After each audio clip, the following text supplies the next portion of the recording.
நான் Bhaskaran SP cyber crime. இந்த FedEx courier நம்ம டிஜிபி உத்தரவுப்படி இந்த ஃபெடெக்ஸ் கொரியர் வந்து இப்போ ரொம்ப சீரியஸாக இருக்குது. மக்கள்கிட்ட பீதியை அதிகமாக உண்டு பண்ணுது.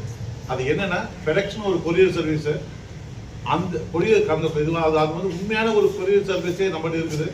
பட் இருந்தாலும் ஒரு ஃபேக்காக நாங்கள் தான் அந்த ஃபெடெக்ஸ் கொரியர் சர்வீஸ் பேசுகிறோம் சொல்லிட்டு தங்களை இன்ட்ரோடியூஸ் பண்ணிக்கிட்டு உங்களுக்கு பார்சல் வந்தா மாதிரி இல்லை நீங்கள் யாருக்கோ பார்சல் அனுப்புனா மாதிரி அது ஒரு இல்லீகல் பார்சல் என்று சொல்லிட்டு உங்களை முதல்ல ஒரு குற்றவாளியாக உங்கள்கிட்ட காட்டி விட்டுட்டு அதுக்கப்புறம் உங்களுடைய ஐடி கார்டு, உங்களுடைய பேன் கார்டு, உங்களுடைய ஆதார் கார்டு தான் அதில் இருக்குதுன்னு சொல்லி உங்களை பயமுறுத்திட்டு உங்களை என்ன பண்ணுறாங்க, நீங்கள் இப்போ போலீஸ்கிட்ட பேசுங்க, மும்பையோடைய இந்த அந்தாரி போலீஸ் அவங்கக்கிட்ட பேசுங்கன்னு சொல்லிட்டு உங்களை அவங்கக்கிட்ட கால் டைவர்ட் பண்ணி விடுற மாதிரி பண்ணுறாங்க.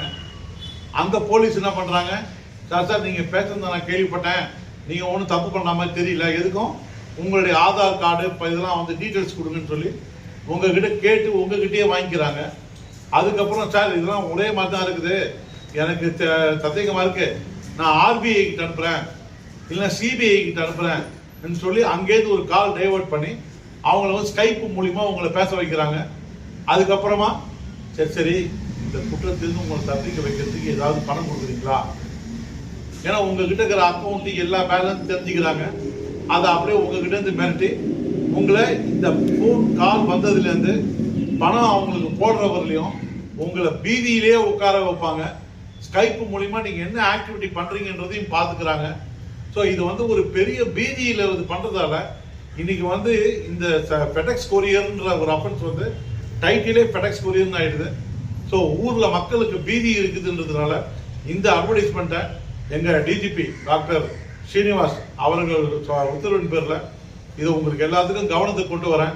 இதை உங்களுக்கும் உங்களுக்கு தெரிஞ்ச உங்கள் சகோதர சகோதரிகள், உங்கள் சூழ்நிலை இருக்கிறவங்க, உங்கள் சமுதாயத்தில் எல்லாருக்குமே இதை சொல்லுங்கள். இதை மாதிரி ஃபெடெக்ஸ்ன்னு உங்ககிட்ட கால் வந்ததுன்னா காலை கட் பண்ணிட்டு அடுத்த வேலையை பாருங்கள், அதுக்கு செவி சாய்க்காதீங்க என்றது தான் எங்களுடைய வேண்டுகோள். நன்றி, வணக்கம்.